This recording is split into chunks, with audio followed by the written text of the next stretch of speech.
Dia di jalan, tidak pernah menginjak garis. Memakai tas besar setiap hari.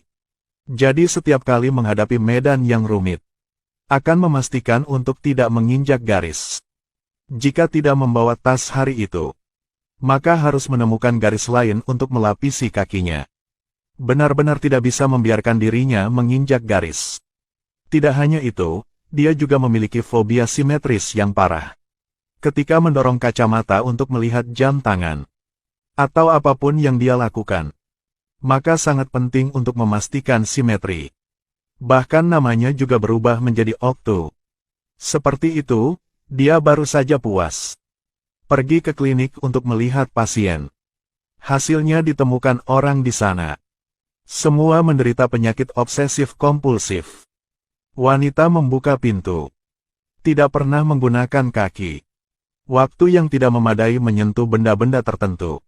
Harus lari ke kamar kecil untuk mencuci tangan. Seperti seorang peneliti. Dia berhubungan dekat dengan bakterioskop setiap hari. Harus menyekanya dengan 10.000 kali sehari baru merasa nyaman. Bahkan ubin perlu dibersihkan. Tetapi pekerjaan itu membuat para pekerja tidak bahagia. Karena lantai selalu bersih, mereka menganggur. Dibandingkan dengan kakak yang suka bersih, penyakit paman lebih serius. Dia selalu memarahi orang lain tanpa alasan. Lebih seruis ketika stres. Frekuensi omelannya meningkat. Tidak bisa mengontrol. Paman tua itu harus hidup jauh dari manusia. Dia coba memelihara burung beo. Namun burung beo yang dia pelihara tidak bisa dijual. Karena mereka hanya tahu bagaimana memarahi orang. Penyakit obsesif paman semakin parah. Baru 2 jam berlalu. Dia memarahi orang lain sebanyak 1.368 kali. Tapi angka-angka ini hanya bisa dihitung oleh orang ini. Dia memiliki fobia komputasi yang parah. Hanya bisa saja nomor yang muncul. Dia harus menghitung. Ketika naik ke atas, dia akan menghitung jumlah anak tangga. Seperti seorang sopir taksi. Saat di jalan, dia tidak akan berhenti menghitung mobil. Sekalipun karena menghitung jumlah pagar. Tanpa hati-hati, sampai penumpang terjebak di dalam mobil. Tetapi aneh bahwa orang-orang ini menemui dokter yang sama. Apalagi janjiannya jam 4. Tiba-tiba resepsionis datang mengumumkan bahwa dokter akan datang sedikit terlambat. Harap semua orang menunggu dengan sabar. Paman tiba-tiba sakit. Mulai tidak berhenti memarahi. Karena tidak mau menginjak antrean, pria itu menginjak sofa untuk bergerak. Tapi menginjak kertas toilet wanita itu. Perempuan itu dengan cepat menekan tombol siram. Kemudian mulai panik mencuci tangan. Si pengemudi di satu sisi menghitung berapa kali dia mengutuk. Tidak berhenti menghitung jumlah air yang wanita itu gunakan untuk mencuci. Jika setiap kali dia mencuci tangannya, wanita itu menggunakan 600 ml air. Rata-rata, 1 tahun akan membuang lebih dari 219 ton air.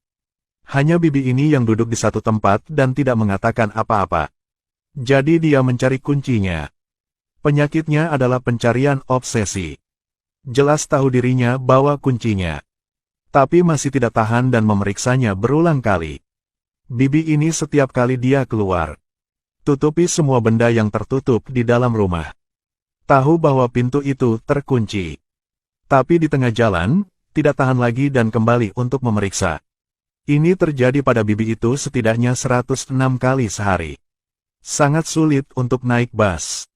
Tapi mendengar orang di sebelahnya mengatakan bahwa ada pencuri di rumahnya yang memanjat lewat jendela. Jadi bibi buru-buru keluar dari mobil. Kembali ke rumah untuk memeriksa dan menutup jendela. Akhirnya berjalan keluar pintu dan harus berlari kembali. Baru saja istirahat makan siang. Juga harus buru-buru pulang. Jarak itu berulang. Membuktikan keseriusannya. Ingat telah mematikan semua lampu sebelum keluar. Tetapi masih tidak bisa tahan lagi kembali untuk memeriksa. Bahkan kunci di saku pun harus diperiksa secara rutin. Dengarkan ceritanya. Semua orang sangat bersimpati. Karena mereka semua pernah mengalaminya. Hanya saja tidak seserius dia. Hanya ada satu gadis dari awal sampai akhir yang diam saja. Siapa tahu detik berikutnya. Jadi dia memiliki gangguan gagap. Selalu ingin mengulang nada yang sama. Bahkan kata-katanya sendiri dia ulangi 2 kali. Untung dia seorang guru pendidikan jasmani. Dengan demikian, akan lebih mudah untuk mengulang slogan tersebut. Terlihat sangat profesional. Jadi banyak orang datang untuk menantangnya sebentar. Tetapi akibatnya, mereka tidak tahan. Tetapi harus pergi ke rumah sakit darurat. Oktu sepertinya sangat bersimpati pada gadis ini.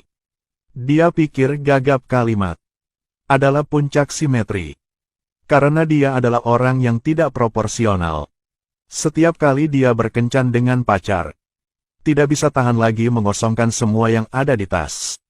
Kemudian berbaris dalam garis lurus. Itu sebabnya dia belum menjalin hubungan sampai berusia 20 tahun. Tunggu, dokter belum datang. Mereka mulai tidak sabar. Saat ini, Oktu mengusulkan itu. Semua orang menyembuhkan dirinya sendiri. Yang pertama adalah Paman Federico. Selama dia tidak memarahi orang selama 5 menit. Akan menjadi pengobatan yang berhasil. Tapi semakin berusaha menahan diri, semakin stres dia. Frekuensi memarahi orang juga meningkat karenanya. Dia gagal. Yang berikutnya adalah Ana. Selama 5 menit dia tidak boleh memeriksa barang-barang. Orang-orang mulai dengan panik bertanya padanya apakah kuil di rumah itu mati. Apakah pintunya tertutup, apakah bawa dompet? Pertanyaan yang membingungkan. Menakuti Ana dan hampir pingsan di tempat. Untungnya menemukan kunci tepat waktu. Hanya membantunya untuk mendapatkan kembali kesadaran. Menyentuh toilet dengan tangan kosong, apakah Anda berani? Untuk menyembuhkan bersih obsesif bersih untuk Plangka. Orang segera membiarkannya bersentuhan dengan kotoran. Sentuh toilet dengan lengannya. Berpikir bahwa ada ratusan ribu bakteri di atasnya. Plangka mulai ragu. Ketika semua orang melihat ini, mereka membantunya. Dengan panik menggosok tangan Plangka ke toilet. Tak disangka, penyakitnya tiba-tiba merebak. Plangka mendorong semua orang menjauh. Kemudian mulai panik mencuci tangan. Mendengar bahwa Oktu tidak pernah menginjak antrean. Semua orang segera menariknya ke karpet. Lalu tiba-tiba mendorong Oktu ke depan. Tidak berharap dia tiba-tiba menggunakan tangannya untuk pergi. Cui Chung Fen Chua Tung Camfak. Bibi Ana harus menutup matanya. Oktu akhirnya menginjak antrean. Setelah mengetahui kebenarannya, dia sangat takut sehingga melompat. Oktu juga gagal diobati. Giliran Emilio yang menyukai perhitungan. Orang-orang dalam antrean tidak berhenti bertanya. Tetapi bahkan angka yang paling rumit, dia masih bisa melakukannya. Emilio berpikir ini tidak berhasil. Jadi berbalik untuk pergi. Semua orang melihat dokter tidak datang. Juga bersatu untuk pergi. Tapi Paman Federico segera memberitahu Emilio sebuah masalah. Itu dalam 5 menit itu. Berapa kali Ana memeriksa kuncinya? Berapa kali dia mengutuk dirinya sendiri? Ini mengejutkan Emilio sendiri. Karena dia tidak menghitung. Tidak hanya itu. Ketika Ana menggantung rambut seberat 1000 pon. Gadis bersih Plangka telah menyentuh tubuhnya tetapi belum mencuci tangannya. Oktu di saat kekacauan. Juga tidak sengaja menginjak garis. Sementara itu, Lily belum mengulangi sepatah kata pun. Jadi ketika orang memusatkan perhatian mereka pada orang lain, penyakit obsesif-kompulsif akan dilupakan untuk sementara. Semua orang menemukan ini sangat bersemangat.